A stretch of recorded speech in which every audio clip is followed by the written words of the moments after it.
Hello folks, welcome to another edition of SHU Outdoors. Today I'm going to share a story with you about a guy named Paul that I met in a United States penitentiary. He caught life without parole when he was 20 years old.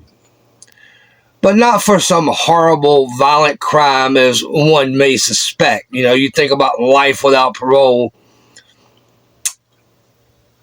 one would be reasonable to assume that this individual has committed some horrible, violent crime or something, right? But that wasn't the case with Paul. He had been set up and trapped by the DEA, the Drug Enforcement Administration.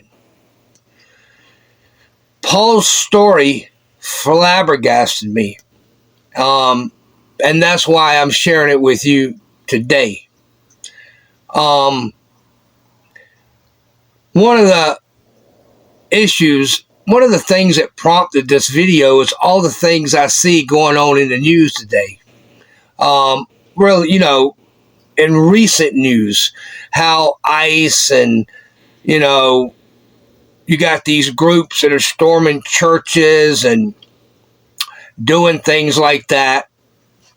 And I'm not taking a side one way or another with that. Everybody's got a reason for doing what they do. And it's not mindless to them. Obviously, it makes perfect sense. It may not be something I would do, but they did it. So obviously, it's not mindless to them. But let's get back to Paul, and I'll tie you in how it relates to current events going on right here, right now. Paul's friend. Paul was a white guy. He had a good friend that was a black guy. Paul's friend met these two older drug dealer gangsters, allegedly. So these two guys, they start talking to Paul's friend, the younger black guy. I think he was probably 18, 19 years old. And these two older G's tell Paul's friend that, hey man, we know where a real good lick is. We know about these drug dealers that come from Puerto Rico. They come to Florida and they go from city to city, and they'll start out with about 200 keys of coke. And they go from city to city, and they'll rent a hotel room and say Miami, stay there for a day, then go to Orlando, rent another hotel room, stay there for a day, go to Tampa, rent another hotel room, stay there for a day, etc. And while they're staying there, they're calling everybody up in that city, and these people are coming and copping 1 key of coke, 2 or 3 keys of coke. And so about halfway through their journey, they'll have about 100 keys of coke and $300,000 or $400,000 cash, because they're drug dealers, they deal in cash. So Paul's friend asked the two DEA agents, well, if that's the case, why would you need me to do it? You know these guys, so why don't you just go rob them? I mean, it's a legitimate question. But these two older G's, they got a perfect comeback. Look, man, they told the younger black guy, we used to work for these guys. They know our family.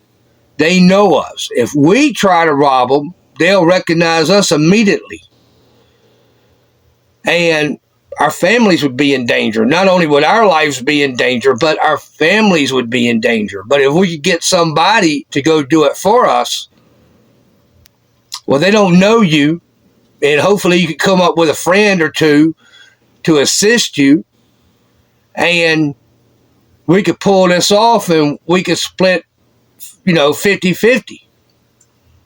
Now, for a person like me, I would never be even talking to these two lames, knowing what I know now.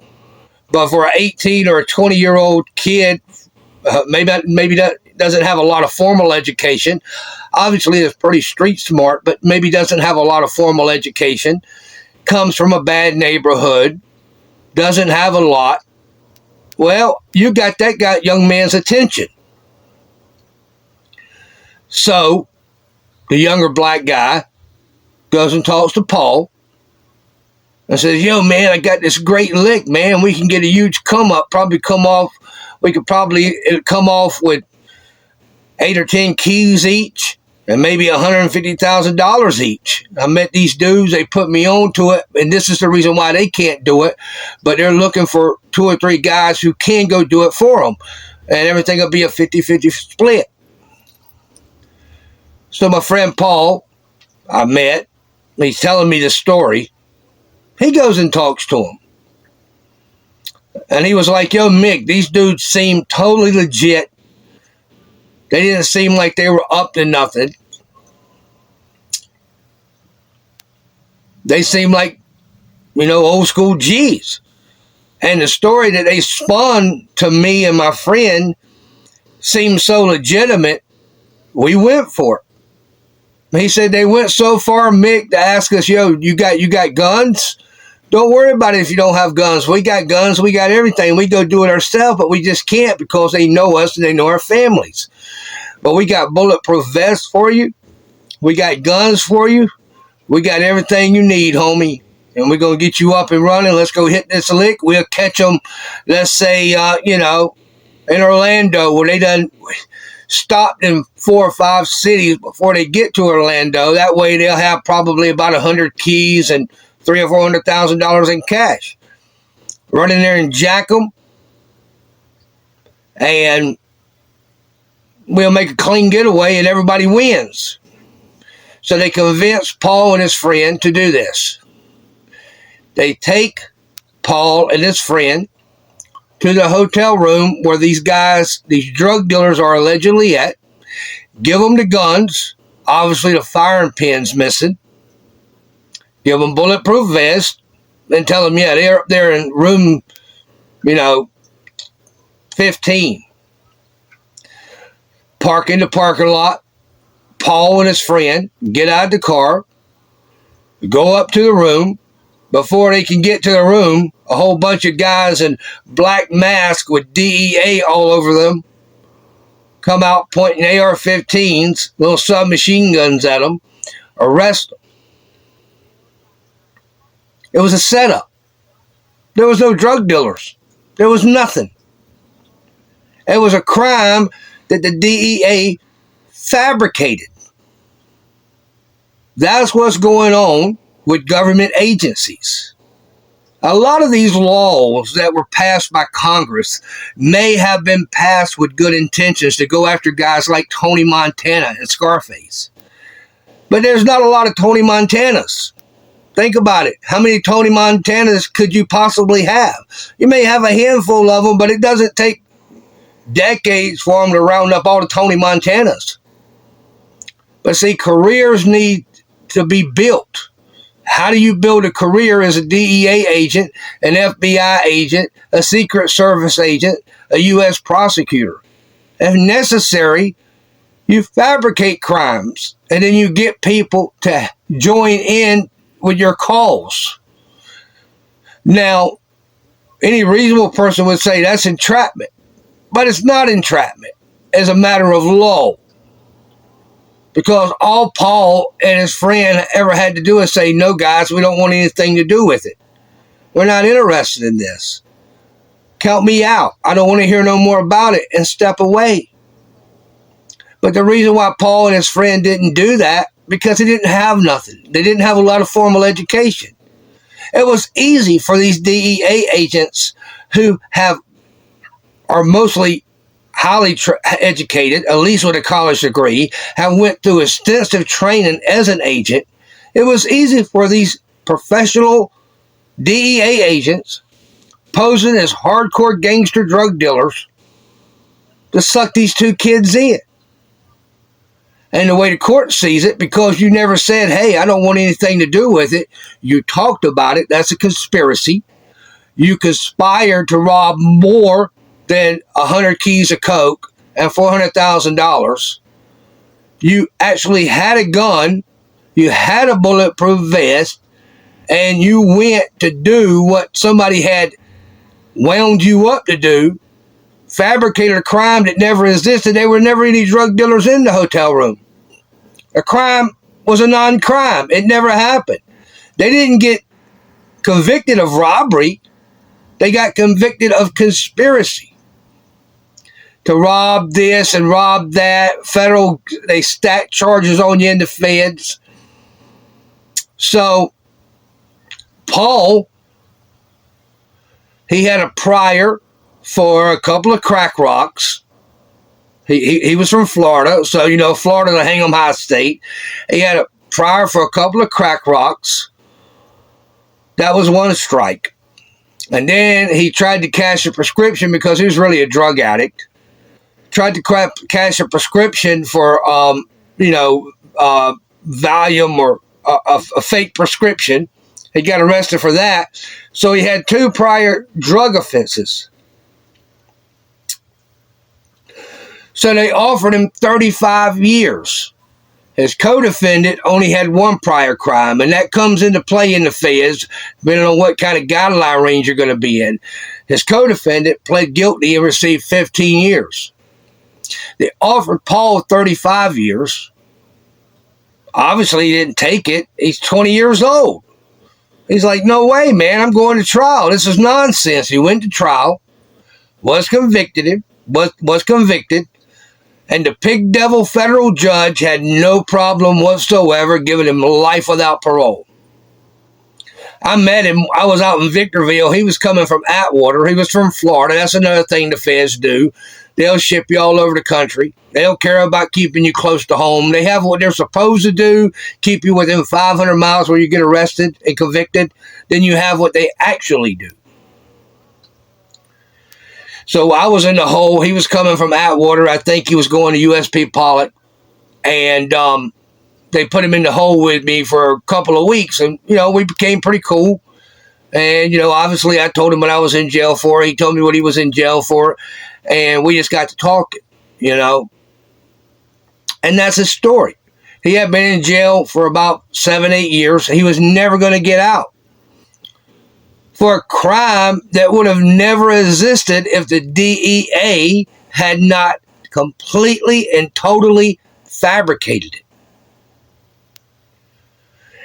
So this is a message, right, to all the individuals out there who are worked up, you know, justifiably so. I mean, I'm not saying you're right or wrong for any of your beliefs, but be very careful who you follow.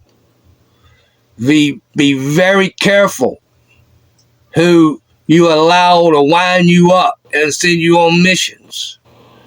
Because for all you know, the individual who you look at as your leader is really an outright DEA agent or an outright FBI agent, or they're working for the DEA or the FBI. Professional agitators. Think about January the 6th, all them guys. I'm not saying they were right or wrong, but, you know, remember, they were just there standing around until a group of people showed up and started agging them on and busting windows, and then they went into the Capitol building. So, by all means, feel however you want to feel, and I'm not here to tell you you're right or wrong with nothing you do or don't do. But be very, very careful about who you follow down certain paths.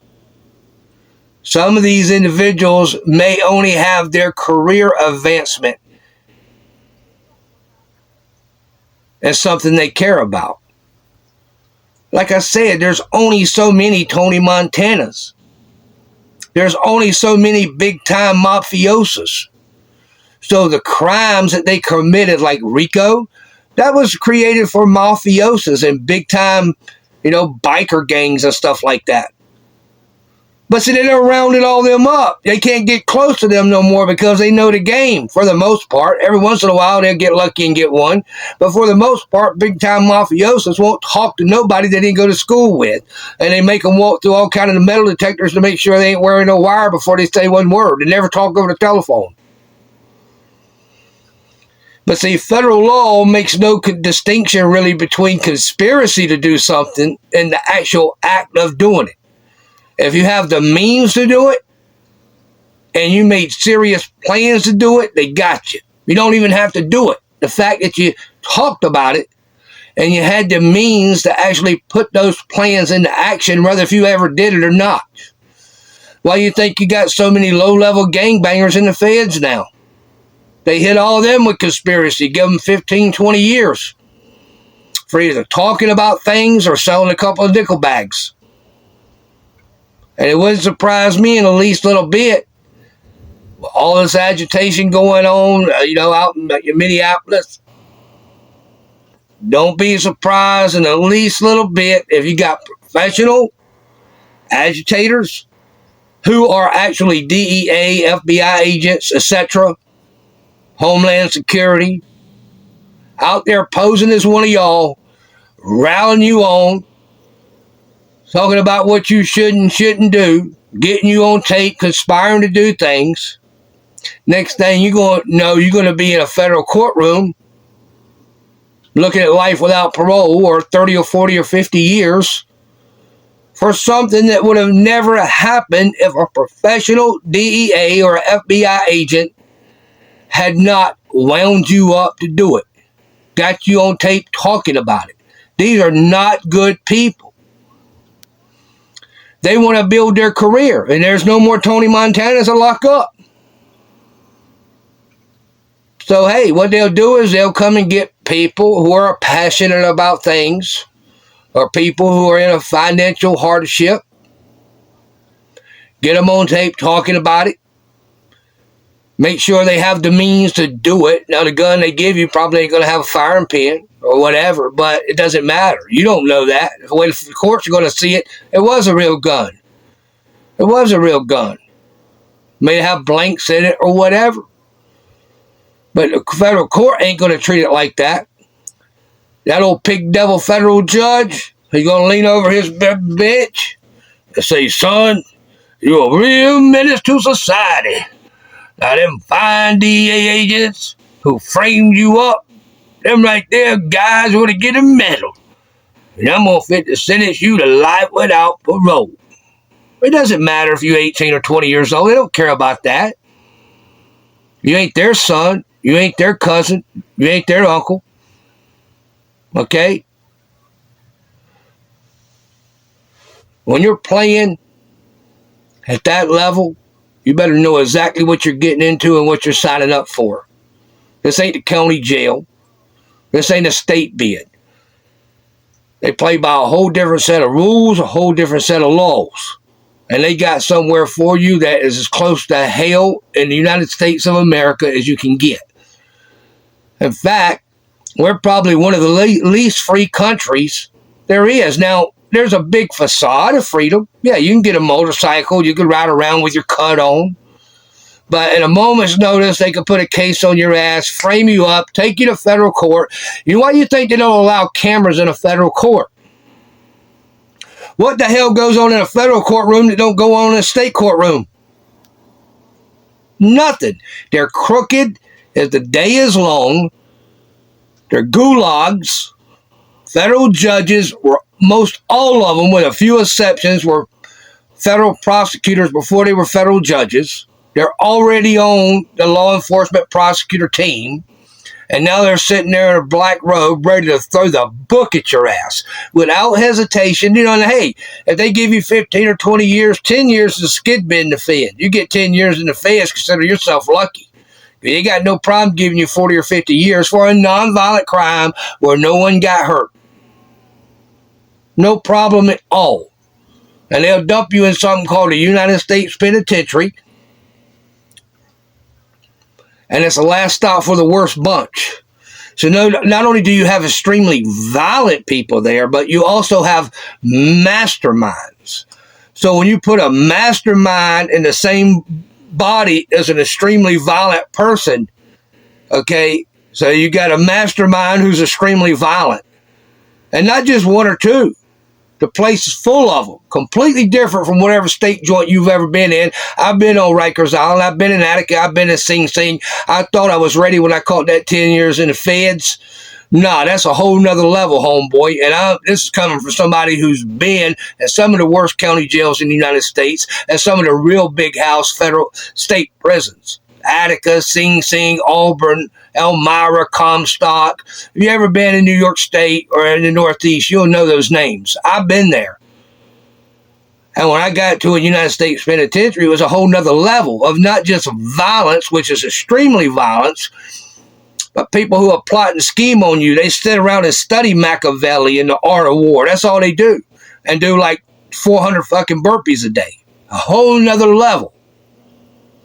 And the federal authorities play by a whole different set of rules. Not the rules you're used to playing by. They go and ghost dope, you know. Oh, yeah, that guy said he did something or this and that. And next thing you know, you're looking at 40 years because you talked to somebody. That's the reason why I keep my circle so small, okay? So small and so compact. And I'm paranoid, but, you know, for a good reason. You know what I mean? I know the truth. I know how these pig devils can frame your ass up, sign, seal, deliver, and send your ass right on down the river, never to be heard from again. All right? So, if you're going to play at this game, you better be real good and know exactly what you're looking at. You know, and we're going to do series on this type of stuff. You know, I could sit around and talk about all the violence I've seen in United States penitentiaries and stuff like that.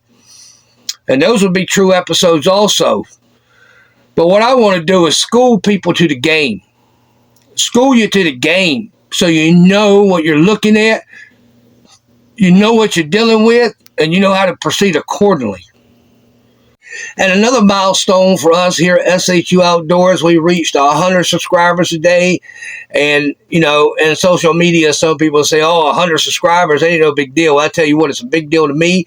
Every one of you guys mean the world to me. And we're just getting started, okay? We're just getting started. And we're going to keep going up, and away. And I want you guys to know, whether if I got 1 subscriber or 1 million subscribers, all of you mean the world to me, and I want these episodes, SHU Outdoors, to not only be entertaining, but I want it to put people onto the game so you know exactly what you're dealing with. There never is no misunderstandings. At least you'll have a fighting chance. You'll be able to get into the fight and know exactly who you're fighting and what the stakes are.